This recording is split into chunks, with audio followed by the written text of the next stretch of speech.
अयोध्या के राम मंदिर के गर्भगृह में स्थापित रामलला की प्रतिमा की पहली तस्वीर आ गई। रामलला की प्रतिमा की गर्भगृह में स्थापना हो चुकी है। 22 जनवरी को प्रतिमा की प्राण प्रतिष्ठा होगी। लेकिन इससे पहले रामलला की प्रतिमा के चेहरे की पहली तस्वीर आ गई। ये पहली बार है जब भक्तों के सामने रामलला की पूरी तस्वीर सामने आई। इस तस्वीर में न तो उनका चेहरा ढका है, न ही आंखों पर पट्टी है। ये मूर्ति भगवान राम के बाल स्वरूप की है, क्योंकि रामलला में लला का मतलब होता है बच्चा, और रामलला की ये मूर्ति भी भगवान के उसी बाल रूप की है।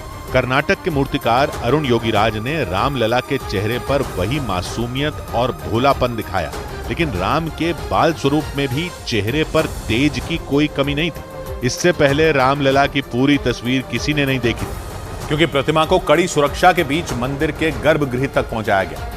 एक दिन पहले गर्भगृह में मूर्ति की स्थापना भी कर दी गई और रामलला की प्रतिमा को ढक दिया गया।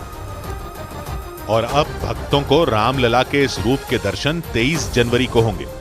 हालांकि इस तस्वीर के जरिए उन्हें रामलला के पूर्ण दर्शन हो गए।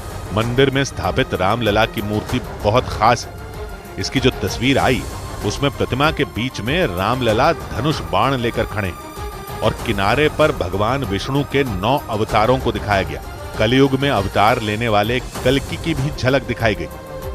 इसके अलावा प्रतिमा के ऊपरी हिस्से में ओम और स्वास्तिक के निशान भी बनाए गए और विष्णु के अस्त्र, शंख, चक्र और गदा भी दिखाए गए। और मंदिर में इसी प्रतिमा की प्राण प्रतिष्ठा होगी। एक दिन पहले रामलला को आसन पर स्थापित करने के लिए करीब 4 घंटे की विशेष पूजा की गई थी। इसके बाद मूर्ति के चेहरे को ढक दिया गया था। और रामलला के पूर्ण स्वरूप के दर्शन से पहले वही तस्वीर सामने आई। इस तस्वीर में रामलला का चेहरा और हाथ पीले वस्त्र यानी पीतांबर से ढका हुआ है और शरीर पर श्वेत यानी सफेद रंग के वस्त्र लिपटे हुए हैं। ये मंदिर में स्थापित होने के बाद की तस्वीर है। लेकिन कुछ ही घंटे बाद ऐसी तस्वीर आई जिसमें रामलला का चेहरा दिखा। करीब 200 किलो की राम की ये प्रतिमा 51 इंच ऊंची है। इसे काले रंग के 600 साल पुराने शालिग्राम पत्थर से बनाया गया है और इस प्रतिमा की 22 जनवरी को प्राण प्रतिष्ठा होगी, क्योंकि हिंदू धर्म में प्राण प्रतिष्ठा से पहले किसी भी मूर्ति को पूजा के योग्य नहीं माना जाता और इसे निर्जीव समझा जाता है। इसीलिए मूर्ति की प्राण प्रतिष्ठा होती है। प्राण शब्द का अर्थ है जीवन शक्ति और प्रतिष्ठा का अर्थ है स्थापना, यानी प्राण प्रतिष्ठा का मतलब हुआ जीवन शक्ति की स्थापना करना या मूर्ति में जीवन लाना। और इसीलिए 22 जनवरी को रामलला के इस सुंदर बाल स्वरूप वाली मूर्ति की प्राण प्रतिष्ठा होगी और फिर लोग इस मूर्ति की पूजा कर पाएंगे। इस बीच रामलला की मूर्ति की एक और तस्वीर सामने आई जिसमें रामलला की प्रतिमा का श्रृंगार भी किया गया और उनके हाथों में स्वर्ण धनुष भी रखा गया। ये तस्वीर उस वक्त की बताई जा रही है जब वर्कशॉप में रखी उनकी मूर्ति को पोशाक पहनाकर देखी जा रही थी और उस वक्त उनकी आंखों पर पीले रंग की पट्टी बांधी गई थी। रामलला की प्रतिमा को केवल पोशाक ही नहीं बल्कि रत्न जड़ित मुकुट और आभूषण भी पहनाकर देखे गए। माना जा रहा है कि ये वही आभूषण हैं जो प्राण प्रतिष्ठा के बाद 22 जनवरी को उन्हें पहनाए जाएंगे। रामलला की इस प्रतिमा को मूर्तिकार अरुण योगीराज ने इसी वर्कशॉप में रहकर तैयार किया। उनकी कारीगरी ने तो मूर्ति को भव्य बनाया ही, श्रृंगार और धनुष ने रामलला की इस प्रतिमा को अलौकिक बना दिया। जहां उनकी पोशाक हरे और पीले रंग से तैयार की गई, वहीं उनकी माला को हरे और पीले रंग के फूलों से बनाया गया।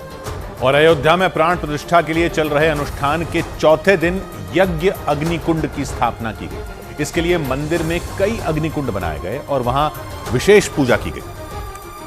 और मंदिर में यज्ञ अग्निकुंड स्थापित किए गए। पुजारियों ने विशेष अनुष्ठान के जरिए इन हवन कुंडों में अग्नि प्रज्वलित की। ऐसी मान्यता है कि यज्ञ करने से वातावरण में सकारात्मक ऊर्जा आती है और आसपास की नकारात्मक ऊर्जा दूर हो जाती है। वैदिक मंत्रों के जरिए मंदिर में पुजारियों ने यही विधि की। तो महापुरुषस्य विष्णुराज्ञया प्रवर्तमानस्य हवन कुंडों में अग्नि प्रज्वलित करने की इस विशेष विधि को अरणि मंथन कहते हैं।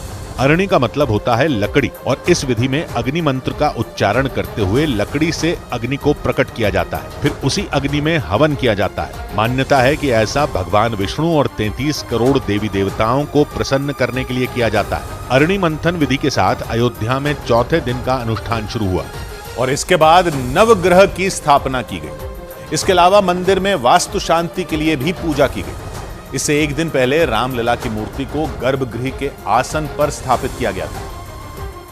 और इसके अगले दिन अरणी मंथन, नवग्रह पूजा और वास्तु शांति की पूजा की गई। प्राण प्रतिष्ठा समारोह यानी 22 जनवरी से पहले कुछ और विधियां होंगी। 20 जनवरी को मंदिर के गर्भगृह को अलग अलग नदियों के जल से पवित्र किया जाएगा और अगले दिन यानी 21 जनवरी को रामलला को 125 कलशों से दिव्य स्नान कराया जाएगा और इन विधियों के दौरान रामलला के मंदिर के कपाट बंद रहेंगे।